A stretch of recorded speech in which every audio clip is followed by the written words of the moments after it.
et on s'empoisonne, c'est ça. L'homme dans la banlieue lilloise la semaine dernière. Nous sommes chez Aurélien en famille. Voici sa femme, son bébé et son petit garçon qui porte un prénom pas ordinaire. Bravo Maë. Il a 2 ans et demi et ce n'est pas par hasard qu'il s'appelle Maë. Eh bien Maë parce qu'on est fan de Christophe Maé. Et puis ça lui va bien quand il fait le foufou, c'est vrai que... Il a la même énergie que Christophe Maé et quand il entend ses musiques, il adore. Non franchement, on regrette pas ce prénom, c'est nickel. Aurélien est un fan inconditionnel de Christophe Maé et dès comme lui, il y en a de plus en plus.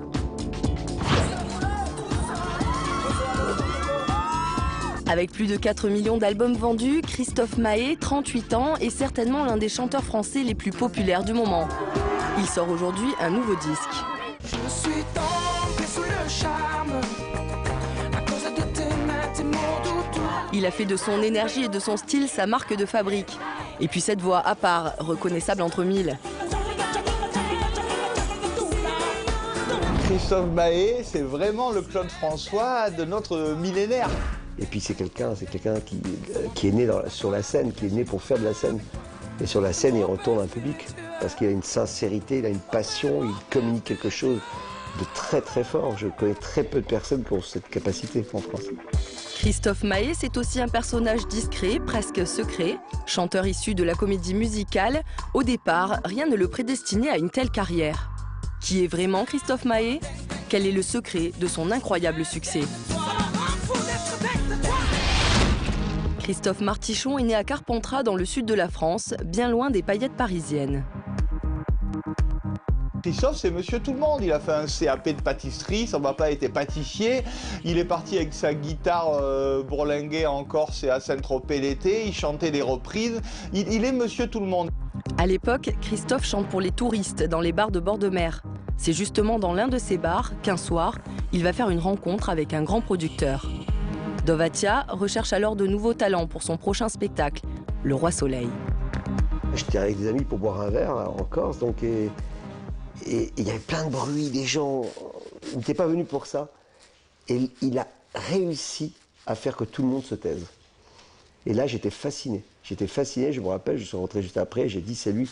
J'étais voir Kamel Ouali avec qui était venu en scène, il dit on a c'est le frère du roi.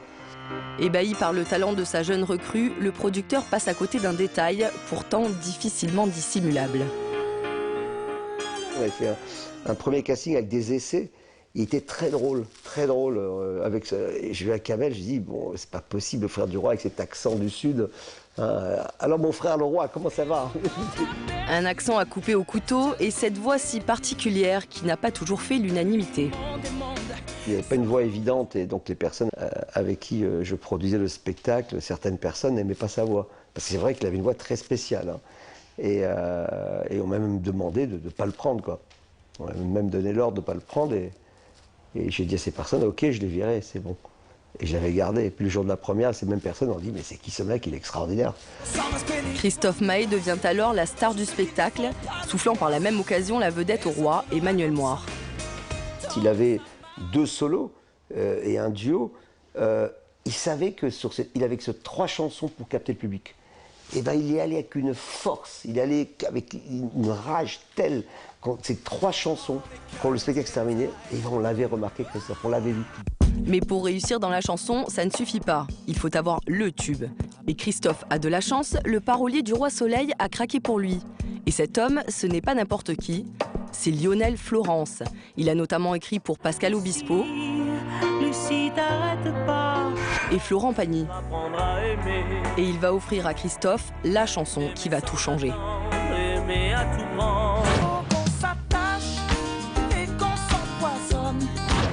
C'est le carton immédiat. Ses 2 premiers albums s'arrachent à plus de 2 millions d'exemplaires en pleine crise du disque. En 2010, Christophe Maé devient alors numéro 1 du palmarès des chanteurs français les mieux payés, seulement 5 ans après ses débuts. C'est le grand gagnant des comédies musicales et en plus c'est le seul artiste qui a eu à la fois les Energy Awards et les victoires de la musique. C'est jamais arrivé autrement. Vous avez les victoires de la musique qui récompensent des gens très chics, Benjamin Biolay ou autres, et puis à l'opposé, vous avez les Energy Awards où on a beaucoup de Chaim de Matt Pokora. Ça veut dire que ce mec, il arrive à fédérer tout le monde. Et ce ne sont pas ses fans qui vont nous dire le contraire. Aurélien suit l'artiste depuis ses débuts et collectionne religieusement tout ce qui concerne son idole. Des albums, des CD, du livre, du collier, du roi soleil aussi. Voici sa dernière trouvaille, un tableau collector du chanteur.